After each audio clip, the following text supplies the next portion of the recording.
Hello dear all students, how are you all? I hope you all are very good. So today we are going to start our new topic that is respiration in human being. और आपको पता होगा ये जो topic आपका है ये life process का ही आपका सेकंड पार्ट है। इससे प्रीवियस लेक्चर में हम लोगों ने क्या देखा था कि भाई लाइफ प्रोसेस में हमने न्यूट्रिशन को पूरा कंप्लीट कर लिया, ठीक है। उसके बाद आपका नेक्स्ट टॉपिक आता है रेस्पायरेशन। अच्छा, जब हमने प्रीवियस टॉपिक पढ़ा था न्यूट्रिशन, उसमें मैंने आपको बताया था या लाइफ प्रोसेस की जब मैं डेफिनेशन आपको बता रही थी उस टाइम मैंने आपको एक टर्म बताया था कि न्यूट्रिशन के बाद ही हम रेस्पायरेशन को क्यों पढ़ रहे हैं। क्योंकि देखो न्यूट्रिशन में क्या हुआ था, फूड का ब्रेकडाउन हुआ, ठीक है। उस फूड के ब्रेकडाउन के टाइम पे क्या हुआ था, कुछ हमारे जो फूड कंपोनेंट्स थे वो अपने सिंपलेस्ट फॉर्म में डिवाइड हो गए।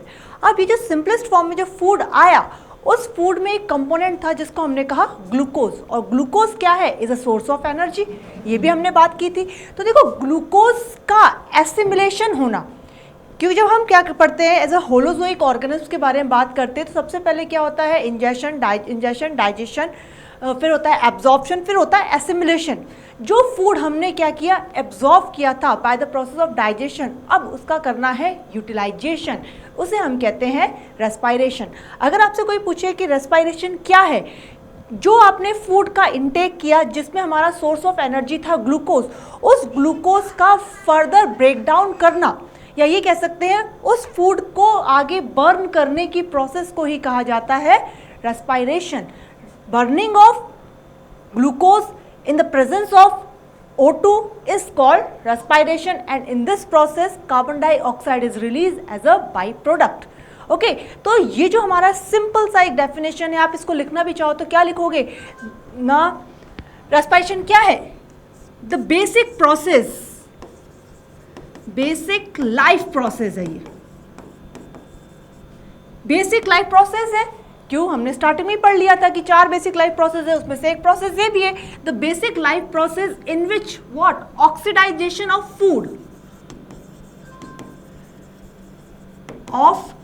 फूड, या आप ये कह सकते हैं बर्निंग ऑफ ग्लूकोज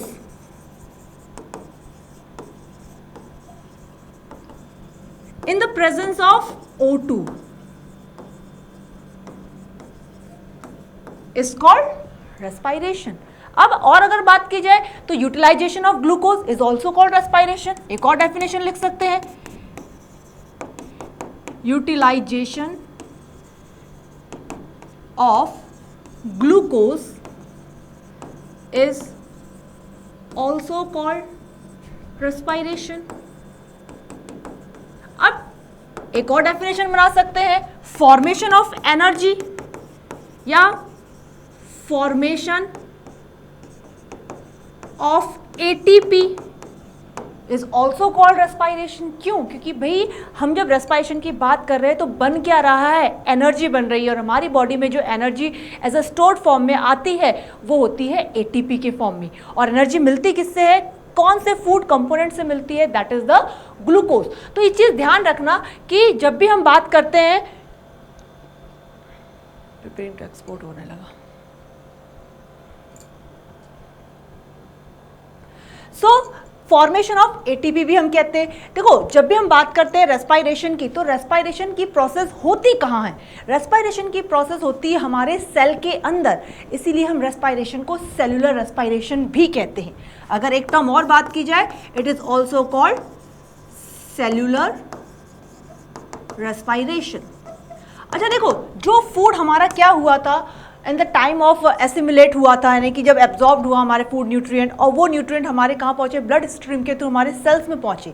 अब सेल्स में क्या होता है भाई, अगर नॉर्मल सी बात करें, सेल की डेफिनेशन आपने क्लास 9th में ही पढ़ी है, या सेल के स्ट्रक्चर को भी देखा है, तो सेल के कौन से पार्ट में अगर हम बात की जाए कि कहाँ पर और किस जगह पर ग्लूकोज का ब्रेकडाउन और कौन कौन सी स्टेप से होता है वो हम पढ़ेंगे अभी, ठीक है। तो रेस्पायरेशन को सेलुलर रेस्पायरेशन क्यों कहा गया, क्योंकि ये हमारी सेल के अंदर परफॉर्म होने वाली एक प्रोसेस है, that's why it is called cellular respiration. अच्छा, आप बोलते हैं ना, बहुत से बच्चे कहते हैं कि रेस्पायरेशन मतलब सांस लेना होता है, intake of oxygen and release of CO2, ये भी आप कह सकते हो।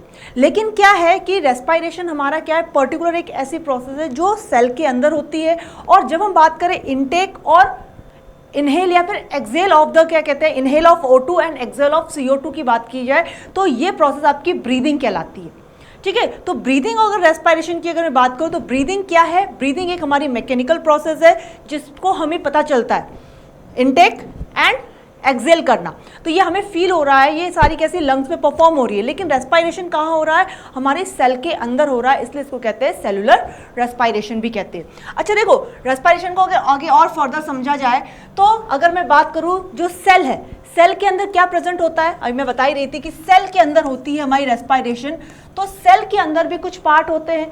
तो सपोज मैं एक सेल ले लेती हूँ यहाँ पर, चलो कोई भी एक सेल बना ले, एनिमल सेल, ठीक है। ये एक सेल है, आउटर मोस्ट में क्या हमारी सेल मेम्ब्रेन है। अब इसके अंदर जो पूरा का पूरा बैकग्राउंड मटेरियल होता है उसे हम कहते हैं साइटोप्लाज्म, ठीक है। तो साइटोप्लाज्म वर्ड याद रखना। उसके बाद में ज्यादा सारे ऑर्गेनल्स नहीं बनाओगे, एक न्यूक्लियस चलो बना लेते हैं कि एक न्यूक्लियस है इसके अंदर। लेकिन जब हम बात कर रहे हैं रेस्पिरेशन की, तो रेस्पिरेशन में सेल के 2 पार्ट्स क्या करते हैं, परफॉर्म करते हैं। सबसे पहला होता है हमारा साइटोप्लाज्म के अंदर हाफ प्रोसेस परफॉर्म होती है। उसके बाद जो प्रोसेस आपकी फर्दर कंप्लीट होती है वो होती है माइटोकॉन्ड्रिया के अंदर। तो ये 2 वर्ड याद रखना, साइटोप्लाज्म और माइटोकॉन्ड्रिया, जो सेल के अंदर प्रेजेंट होता है। अब क्या हुआ, सेल के अंदर हमारा ग्लूकोज का इंटेक हुआ। ग्लूकोज ने क्या किया, जो हमने ब्रीदिंग के थ्रू जो हमने क्या किया था, इनटेक ऑफ O2 किया फ्रॉम द एनवायरनमेंट, उसने क्या किया, ग्लूकोज और ऑक्सीजन आपस में कंबाइंड हो गए।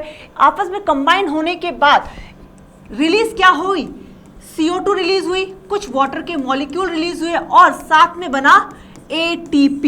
ATP क्या है, ATP is a energy currency, जिसको हम कहते हैं एडिनोसिन ट्राइफॉस्फेट। ये वर्ड ध्यान रखना, एडिनोसिन ट्राइफॉस्फेट, यानी कि ग्लूकोज ऑक्सीजन आपस में कंबाइंड हुए, बना क्या, CO2 H2O and ATP। ATP क्या है, हमारी एनर्जी है। और ये प्रोसेस कहां पर हुई परफॉर्म, सेल के अंदर। अगर इसकी मैं प्रॉपर एक लैंग्वेज में लिखना चाहूँ, एक प्रॉपर अगर मैं इनकी आपको इक्वेशन बताऊं तो कैसे लिखेंगे आप लोग, ग्लूकोज का फॉर्मूला C6H12O6 प्लस ऑक्सीजन।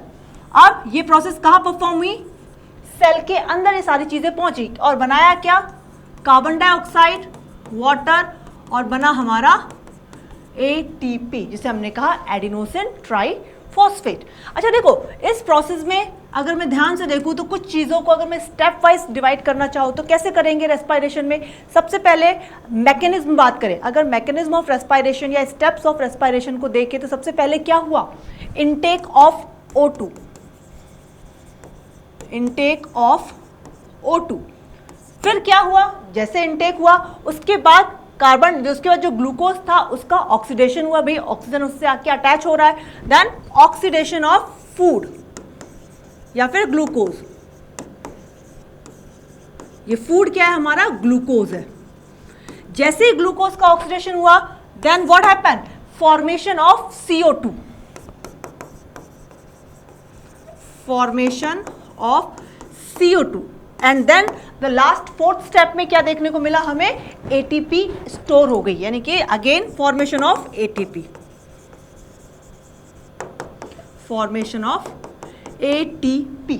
तो ये जो 4 आपकी स्टेप है, इन स्टेप्स को क्या करता है, हमारी जब रेस्पिरेशन की प्रोसेस होती है उनको ये फॉलो करता है, ठीक है। ये तो हुआ हमारा बेसिक सा स्टेप में कि जो सेल के अंदर क्या क्या पहुंचा, भाई ग्लूकोज पहुंचा, ऑक्सीजन आया, ऑक्सीजन ने आपस में ऑक्सीडेशन के थ्रू क्या किया, ग्लूकोज को बर्न किया, ग्लूकोज बर्न हुआ तो कार्बन डाइऑक्साइड बना, वाटर बना और साथ में ATP बना। अब देखो, अगर मैं बात करूँ कि रेस्पिरेशन को लेके जो लाइफ प्रोसेस का पार्ट है तो वो सिर्फ और सिर्फ ह्यूमन बॉडी में परफॉर्म नहीं होता है, इसके अलावा ये अलग अलग प्लांट्स में भी होता है, अलग प्लांट में परफॉर्म होता है, कुछ अलग अलग हमारे डिफरेंट टाइप्स के ऑर्गेनिज्म होते हैं उसमें देखने को मिलता है। देखो, रेस्पिरेशन को हमने इसी बिहाफ पे, या ये कह दो क्योंकि रेस्पिरेशन की जब प्रोसेस हो रही है उसमें ऑक्सीजन की इन्वॉल्वमेंट बहुत ज़्यादा इंपॉर्टेंट है। अगर ये इंपॉर्टेंट है तो सपोज किसी ऑर्गेनिज्म को, क्योंकि हम अकेले नहीं है, बहुत सारे मल्टीपल ऑर्गेनिज्म होते हैं, तो अगर किसी पर्टिकुलर ऑर्गेनिज्म को ऑक्सीजन मिल रहा है और वो उसी एनवायरनमेंट में क्या करता है, ऑक्सीजन की प्रेजेंस में ही रेस्पिरेशन परफॉर्म करता है, तो ये कह सकते हैं कि उसने कब किया रेस्पिरेशन, जब उसे ऑक्सीजन मिली। कुछ ऑर्गेनिज्म ऐसे होते हैं जो विदाउट ऑक्सीजन के क्या करते हैं, रेस्पिरेशन की प्रोसेस को परफॉर्म करते हैं। इसी बिहाफ पे हमने क्या किया, रेस्पिरेशन को भी 2 पार्ट्स में डिवाइड किया। देखो फर्दर जाएंगे इसके बाद कि रेस्पिरेशन यानी कि टाइप्स ऑफ रेस्पिरेशन कैसे, एरोबिक एंड एनारोबिक रेस्पिरेशन। अच्छा ये बताओ कैसे कि हमारी बॉडी में तो क्या होता है, aerobic respiration most of the time होता है, लेकिन कुछ पार्ट्स में हमारे एनारोबिक भी होता है। अच्छा कुछ बैक्टीरिया होते हैं, कुछ फंगस होते हैं और हमारे कुछ जैसे कि इंटेस्टाइन में रहने वाले कुछ वर्म्स होते हैं। तो ये सारे के सारे किस तरीके का रेस्पिरेशन परफॉर्म करेंगे, ये सारे के सारे परफॉर्म करते हैं एनारोबिक टाइप ऑफ रेस्पिरेशन। तो चलो बात करते हैं टाइप ऑफ रेस्पिरेशन की। तो टाइप ऑफ रेस्पिरेशन में सबसे फर्स्ट क्या बोला हमने, एरोबिक रेस्पिरेशन। तो एरोबिक वर्ड को अगर मैं देखूं, एरोबिक जो वर्ड है वो आपका एयर से बना है। यहाँ पे एयर को डिनोटेड किससे किया गया है, O2 से। तो एरोबिक मतलब इन the presence of air, in the presence of air. Air मतलब क्या, O2। ठीक है, जब कोई रेस्पिरेशन की प्रोसेस O2 की प्रेजेंस में परफॉर्म होती है उसे हम कहते हैं एरोबिक रेस्पिरेशन। और जब किसी के सामने एन वर्ड लग जाए इसका मतलब होता है without, aerobic means air, means in the absence of air और O2। यानी कि जब कोई respiration in the presence of O2 होता है तो उसे कहते हैं एरोबिक, और जब कोई respiration in the absence of O2 होता है उसे कहते हैं हम एनारोबिक रेस्पिरेशन। अब बात करते हैं कि भाई ये होता किसके अंदर है, इन दोनों में डिफरेंस क्या है। पहले बेसिक से डिफरेंस पढ़ लो, उसके बाद हम पर्टिकुलर पढ़ेंगे कि किस ऑर्गेनिज्म के अंदर क्या किस तरीके से परफॉर्म होता है। देखो इससे प्रीवियस मैंने बताया आपको कि जब भी सेल के अंदर क्या होता है, रेस्पिरेशन की प्रोसेस परफॉर्म होती है, उस टाइम पर साइटोप्लाज्म और आपका माइटोकॉन्ड्रिया, इनकी इन्वॉल्वमेंट बहुत ज़्यादा कंपलसरी है। ठीक है, देखो अब होता क्या है, अभी हम एक रिएक्शन फिर से लिख रही हूं मैं, ग्लूकोज प्लस O2, एरो बना क्या हमारा, CO2 plus H2O plus ATP। ये हमारी जो सबसे बेसिक रेस्पिरेशन की वो है रिएक्शन है, वो लिख दी यहाँ पे। अच्छा बेसिक रेस्पिरेशन की स्टेप हमने लिख दी। तो अब ये चीज को ध्यान देना है कि O2 का जब ग्लूकोज से कंबाइंड होता है उससे पहले ही ये कुछ स्टेप्स को परफॉर्म कर लेता है। तो होता क्या है कि ग्लूकोज क्या करेगा, सबसे पहले कहाँ पहुंचा, साइटोप्लाज्म के अंदर। तो सबसे फर्स्ट स्टेप क्या होती है, एरोबिक और एनारोबिक ये दोनों परफॉर्म करते हैं। ठीक है, तो सबसे पहले जो ग्लूकोज होता है, ग्लूकोज का ब्रेकडाउन होता है, ग्लूकोज का ब्रेकडाउन हुआ किसके अंदर हुआ, ये हुआ साइटोप्लाज्म में।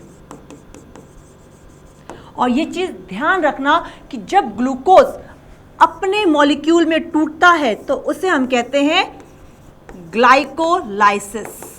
वर्ड ध्यान रखना, अगर आपसे कोई पूछता है कि glycolysis takes place in which part of the cell, यानी ग्लाइकोलाइसिस सेल के किस पार्ट में परफॉर्म हुआ, आपका आंसर आएगा साइटोप्लाज्म। ठीक है, तो जैसे ही ग्लूकोज क्या हुआ, अपने मॉलिक्यूल में टूटा, अब ग्लूकोज में क्या होता है, C6H12O6, यानी कि ग्लूकोज एक ऐसा कंपाउंड है जिसके पास 6 कार्बन होते हैं। अब जैसे ही ये टूटा तो इसने टूटने के बाद अपने 3 कार्बन कंपाउंड वाला, कार्बन एटम वाला एक कंपाउंड बनाया जिसको कहा हमने पाइरूवेट। यानी कि ग्लूकोज के एक मॉलिक्यूल के टूटने से 3 कार्बन वाला 2 पाइरूविक एसिड बना, यानी कि 2 पाइरूवेट का फॉर्मेशन हुआ। अब ये हुआ कहां, ये हुआ साइटोप्लाज्म में, और इस प्रोसेस को हमने क्या कहा, ग्लाइकोलाइसिस। देखो जैसे ही साइटोप्लाज्म में हमारा ग्लूकोज ब्रेकडाउन हुआ, पाइरूवेट में कन्वर्ट हुआ, अब यहां से भाई इंपॉर्टेंट बात स्टार्ट हो जाती है। जब पाइरूवेट के पास ऑक्सीजन आके जुड़ता है, या तो पाइरूवेट को ऑक्सीजन मिलेगा या पाइरूवेट के पास ऑक्सीजन नहीं पहुंचेगा, ये 2 कंडीशन होगी। क्योंकि अभी हमने पढ़ा कि भाई O2 अगर मिलेगा तो आगे एरोबिक रेस्पिरेशन होगा, O2 नहीं मिलेगा तो एनारोबिक रेस्पिरेशन होगा। तो ये जो प्रोसेस होती है ग्लूकोज का पाइरूवेट में कन्वर्ट होना, ये दोनों ही प्रोसेस एरोबिक और एनारोबिक दोनों टाइप के रेस्पिरेशन में देखने को मिलती है। ठीक है, अब आगे होता क्या है, अगर हमारा O2 इसमें कंबाइंड हो गया। जब O2 कंबाइंड होता है तो पायरुवेट पूरी तरीके से कंप्लीटली क्या हो जाता है, कंज्यूम हो जाता है, या इनकम्प्लीट रिएक्शन हो जाती है ये, जिसमें कोई भी हमें क्या कह सकते हैं, ग्लूकोज का या पायरुवेट के बाद कोई अदर कार्बन वाला कोई शॉर्ट मतलब स्मॉलेस्ट प्रोडक्ट नहीं मिलता है, या स्मॉलेस्ट प्रोडक्ट नहीं मिलता है। जैसे कि हमने बोला कि ग्लूकोज पायरुवेट में कन्वर्ट हुआ, जैसे उसको ऑक्सीजन मिली वो क्या बना देगा, CO2 plus H2O plus ATP बनाता है, और उस ATP का अमाउंट कितना होता है, 38 ATP। तो ग्लूकोज का एक मॉलिक्यूल टूटा, पायरुवेट के 2 मॉलिक्यूल बनाए, जैसे ही उनको क्या मिला, O2 मिला, कार्बन डाइऑक्साइड, वाटर, और साथ में बन गया हमारा ATP। अब क्वेश्चन ये आता है कि अगर साइटोप्लाज्म के अंदर ग्लूकोज टूटा तो भी ऑक्सीजन का कॉम्बिनेशन या ऑक्सीजन पायरुवेट से कहाँ पर इन्वॉल्व हुआ। इससे पहले मैंने बताया था कि 2 सेल ऑर्गेनेल्स के बारे में, एक तो साइटोप्लाज्म बताया था बैकग्राउंड प्रोडक्ट मैट्रिक्स के बारे में, और दूसरा मैंने कहा था कि आपको याद रखना है हमारा माइटोकॉन्ड्रिया। तो ये जो प्रोसेस होती है ये परफॉर्म होती है माइटोकॉन्ड्रिया के अंदर। ये चीज को ध्यान रखना है कि पहले ग्लूकोज का ब्रेकडाउन कहाँ पर हुआ, ग्लूकोज का ब्रेकडाउन हुआ साइटोप्लाज्म में, साइटोप्लाज्म में बना पायरुवेट, साइटोप्लाज्म से पायरुवेट कहाँ पहुंच गया, माइटोकॉन्ड्रिया के पास आया। अगर माइटोकॉन्ड्रिया के पास O2 है तो ये आगे परफॉर्म क्या करेगा, कंप्लीट ब्रेकडाउन ऑफ ग्लूकोज हो जाएगा, बनेगा कार्बन डाइऑक्साइड, वाटर बनेगा, और 38 ATP एनर्जी रिलीज होगी। तो ये जो आपकी पूरी की पूरी रिएक्शन है ये आपकी आएगी एरोबिक के अंदर। एरोबिक रेस्पिरेशन आपका हो गया। तो एरोबिक रेस्पिरेशन में एनर्जी कितनी बनी है, 38 ATP, एडेनोसिन ट्राइफॉस्फेट, यानी कि जो हमारी स्टोर्ड एनर्जी होती है उसके कितने मॉलिक्यूल्स बने, 38 बने। अब मैंने आपको दूसरी बात बताई कि सपोज ये जो ऑक्सीजन है पायरुवेट के पास या अंदर नहीं पहुंचा, ठीक है, विदाउट ऑक्सीजन एनवायरनमेंट है, तो होगा क्या, ग्लूकोज से पायरुवेट तो बनेगा, क्योंकि ये रिएक्शन हमारी एरोबिक और एनारोबिक दोनों में कॉमन होती है, एरोबिक एंड एनारोबिक, एरोबिक और एनारोबिक दोनों में कैसी होती है, ये कॉमन होती है, ठीक है, दोनों में ये प्रोसेस कॉमन होती है। लेकिन होता क्या है, अगर ऑक्सीजन आया तो ये पूरी प्रोसेस आगे कन्वर्ट किस में हो गई भी, एरोबिक में कन्वर्ट हो गई। लेकिन जब ऑक्सीजन नहीं मिला तो ये जो हमारा पायरुवेट होता है, pyruvate in the absence of O2 cytoplasm के अंदर ही अपनी रिएक्शन को परफॉर्म करता है।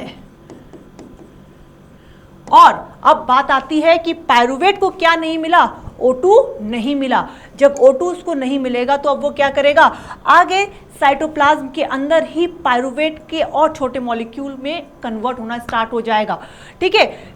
सबसे पहले यहाँ पर भी 2 प्रोसेस देखने को मिलती है। पहली प्रोसेस क्या होती है, सबसे पहले जो हमारा पायरुवेट होता है, सबसे पहले पायरुवेट को क्या हुआ कि भाई नहीं मिला, क्या नहीं मिला, ऑक्सीजन नहीं मिला।